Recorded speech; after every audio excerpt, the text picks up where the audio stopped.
കോർപ്പറേറ്റുകൾക്ക് പാദപൂജ നടത്തിയ കേന്ദ്ര ബജറ്റിനെ നിർലജ്ജം വാഴ്ത്തിയ മലയാള വർത്തമാന പത്രങ്ങൾ സംസ്ഥാന ബജറ്റിനെ അംഗീകരിക്കാൻ തയ്യാറാകാത്തത് എന്തുകൊണ്ടായിരിക്കും?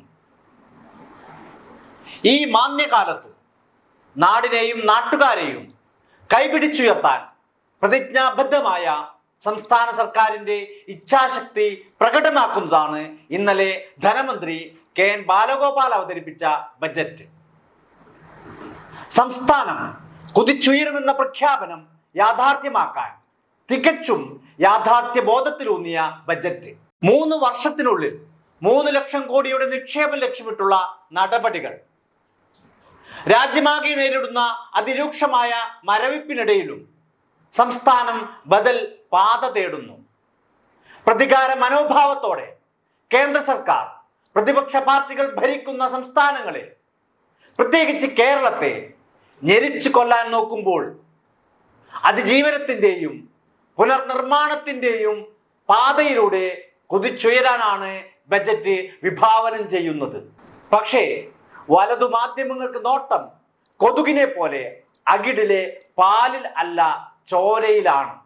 അതിനുദാഹരണമാണ് പതിവ് പോലെ കണ്ടത്തിൽ പത്രം ഇന്നും. അവരുടെ തലക്കെട്ട് നോക്കൂ, ക്ഷേമ ടെൻഷൻ എന്ന്. ടെൻഷൻ യഥാർത്ഥത്തിൽ ആർക്കാണ്? മനോരമയ്ക്കും ഇവിടുത്തെ പ്രതിപക്ഷത്തിനുമല്ലേ? ഒരു ടെൻഷനുമില്ലാതെ നാടിന്റെ നിജസ്ഥിതി വെളിപ്പെടുത്തിക്കൊണ്ട് ഭാവിയെ നോക്കിക്കാണുമ്പോൾ കണ്ടത്തിൽ കുടുംബത്തിന് ടെൻഷൻ ഉണ്ടാകുന്നതിൽ ആർക്കും അത്ഭുതമില്ല. നയത്തിലൊരു സ്വകാര്യം എന്ന ഉപതലക്കെട്ട് പോലും ആ പത്രത്തിന്റെ കൊത്തിത്തിരിപ്പിന്റെ തെളിവാണ്. ആ വാർത്തയുടെ ഇൻട്രോ ഇങ്ങനെയാണ്: 2 അപ്രതീക്ഷിത പ്രഖ്യാപനങ്ങളുമായി രണ്ടാം LDF സർക്കാരിന്റെ 4ാം ബജറ്റ്. പ്രഖ്യാപിക്കുന്ന പദ്ധതികൾ പൂർത്തിയാക്കാൻ പണമില്ലാത്തതിനാൽ സ്വകാര്യ മേഖലയെ പരമാവധി പദ്ധതികളിൽ സഹകരിപ്പിക്കുന്ന നയം മാറ്റമാണ് ആദ്യത്തേത് എന്നാണ് അടുത്ത വരി. ഇത് പച്ച കള്ളമല്ലേ? പ്രഖ്യാപിക്കുന്ന പദ്ധതികൾക്ക് പണമില്ലാത്തതിനാലല്ല സ്വകാര്യ മേഖലയെ പ്രോത്സാഹിപ്പിക്കുന്നത്.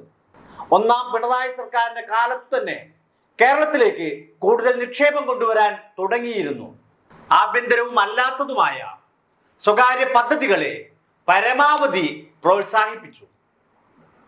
അതിന്റെ ഗുണഫലമാണ് നാം പല മേഖലകളിലും കണ്ടുകൊണ്ടിരിക്കുന്നത്. അടുത്ത 3 വർഷത്തിനുള്ളിൽ 3 ലക്ഷം കോടിയുടെ നിക്ഷേപം വരുമെന്ന ബജറ്റിലെ ആത്മവിശ്വാസവും അതിന്റെ തുടർച്ചയാണ്. അതിനെയാണ് മനോരമ സംസ്ഥാനത്തിന് പണമില്ലാത്തത് കൊണ്ട് എന്ന തൊഴുത്തിൽ കെട്ടാൻ നോക്കുന്നത്. അതോടൊപ്പം സ്വകാര്യ മേഖലയെ പ്രോത്സാഹിപ്പിക്കുന്നത് മഹാപാതകമെന്ന ചിന്തയും. കേന്ദ്ര സർക്കാരിന്റെ ഉടമസ്ഥതയിലുള്ള പൊതുമേഖലാ സ്ഥാപനങ്ങൾ തൊട്ട് വിമാനത്താവളവും പ്രതിരോധ മേഖലയും പോലും സ്വകാര്യ കുത്തകകൾക്ക് വിറ്റുതുലയ്ക്കുന്ന കേന്ദ്ര സർക്കാരിനെ വാനോളം വാഴ്ത്തുന്നവരാണ് കേരളത്തിന്റെ നീക്കത്തെ പുച്ഛിക്കുന്നത്. കേരളം പൊതുമേഖലാ സ്ഥാപനങ്ങളെ സംരക്ഷിക്കുന്നു എന്ന് മാത്രമല്ല, കേന്ദ്രം വിൽക്കാൻ നിൽക്കുന്ന പൊതുമേഖല അവരെ ഏറ്റെടുക്കാൻ തയ്യാറാകുന്നു. തിരുവനന്തപുരം വിമാനത്താവളം ഉൾപ്പെടെ ഏറ്റെടുക്കാനും കേരളം സന്നദ്ധത അറിയിച്ചിരുന്നു. അതേസമയം സ്വകാര്യ മേഖലയിലെ നിക്ഷേപം കൂടിയില്ലാതെ ഒരു സംസ്ഥാനത്തിനും മുന്നോട്ട് പോകാനാകില്ല. ഇത് നേരത്തെ തന്നെ LDF സ്വീകരിച്ചു വരുന്ന നയമാണ്. അതിനെയാണ് മനോരമ നയം മാറ്റമായി വ്യാഖ്യാനിക്കാൻ നോക്കുന്നത്. പങ്കാളിത്ത പെൻഷൻ പദ്ധതി മാറ്റുന്നതിനെയാണ് 2ാമത്തെ അപ്രതീക്ഷിത പ്രഖ്യാപനമായി മനോരമ പറയുന്നത്. മനോരമയ്ക്ക് അറിയാത്തതല്ല, അതും LDF നയത്തിന്റെ ഭാഗമാണ്. നേരത്തെ ചർച്ച ചെയ്തതുമാണ്. അതിന്റെ തുടർച്ചയായി ആ പത്രം പറയുന്നത് 1 ഗഡു DA അനുവദിച്ചത് സർക്കാർ ജീവനക്കാരെ മെരുക്കാനാണ് എന്നാണ്. അതിനിടയിൽ മറ്റു മേഖലകളിലെ കുടിശ്ശിക വിതരണം മറന്നുപോയെന്ന്. 6 മാസത്തെ ക്ഷേമ പെൻഷൻ കുടിശ്ശികയാണ് മനോരമ ഉദാഹരണമായി പറയുന്നത്. അത് പച്ചക്കള്ളമല്ലേ? പെൻഷൻ വിതരണം ഏപ്രിൽ മുതൽ അതാത് മാസം നൽകുമെന്ന ബജറ്റ് പ്രഖ്യാപനത്തിലൂടെ തന്നെ കുടിശ്ശിക ഇല്ലാതാക്കുമെന്നല്ലേ ഉദ്ദേശിക്കുന്നത്? ശമ്പള പരിഷ്കരണം ചർച്ച ചെയ്യേണ്ടുന്ന ഘട്ടം ആയിട്ടില്ലെങ്കിലും അതേക്കുറിച്ച് മിണ്ടിയില്ല എന്ന് മനോരമ കണ്ടുപിടിക്കുന്നു. UGC ശമ്പള കുടിശ്ശിക നൽകാത്തത് കേന്ദ്രം പിടിച്ചുകൊണ്ടാണെന്ന കാര്യവും മനോരമ മിണ്ടുന്നില്ല.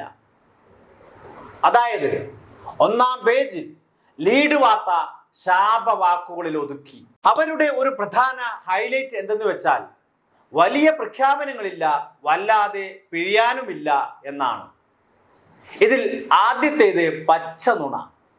3 ലക്ഷം കോടി രൂപയുടെ നിക്ഷേപം തന്നെ വലിയ പ്രഖ്യാപനമല്ലേ മനോരമ? കടുത്ത സാമ്പത്തിക ഞെരുക്കമുണ്ടായിട്ടും കൂടുതൽ നികുതി ഏർപ്പെടുത്തിയിട്ടില്ല എന്ന സത്യമെന്തേ ഇങ്ങനെ വളച്ചു പറയുന്നു? അത് അംഗീകരിക്കാൻ തയ്യാറാകാത്ത മനോരമ വല്ലാതെ പിഴിയാനുമില്ല എന്ന് മാത്രം പറഞ്ഞു ഒതുക്കുന്നു. വല്ലാതെയല്ല, ഒട്ടും പിഴിയുന്നില്ല എന്ന് മനോരമ എന്തുകൊണ്ട് സമ്മതിക്കുന്നില്ല? മനോരമയുടെ ഇന്നത്തെ മുഖപ്രസംഗവും കേന്ദ്ര ബജറ്റിനെ തുടർന്ന് എഴുതിയ മുഖപ്രസംഗവും കൂട്ടി വായിക്കണം. ബജറ്റിൽ ക്ഷേമം നാമമാത്രം എന്നാണ് ഇന്നത്തെ തല. അന്നോ കേന്ദ്രത്തിന് വാഴ്ത്തുപാട്ടോ.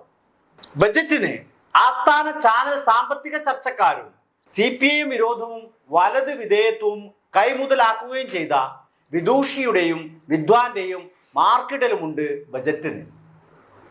UDF ഭരണകാലത്ത് ഭരിച്ച് കുളമാക്കാൻ ഉപദേശിച്ച മുൻ പബ്ലിക് എക്സ്പെൻഡിച്ചർ റിവ്യൂ കമ്മിറ്റി അംഗം മേരി ജോർജും UDFന്റെ ധനകാര്യ കമ്മീഷൻ ചെയർമാനായിരുന്ന BA പ്രകാശുമാണ് ഈ പ്രതികരണക്കാർ. രണ്ടുപേർക്കും എന്നിട്ടും 10ൽ 4 മാർക്ക് ഇടേണ്ടി വന്നു. അതായത് പാസ് മാർക്ക്. ചുരുക്കത്തിൽ പറഞ്ഞാൽ മനോരമയ്ക്ക് പോലും ബജറ്റിനെ കാര്യമായി വിമർശിക്കാൻ ഒന്നും കിട്ടാത്ത അവസ്ഥ.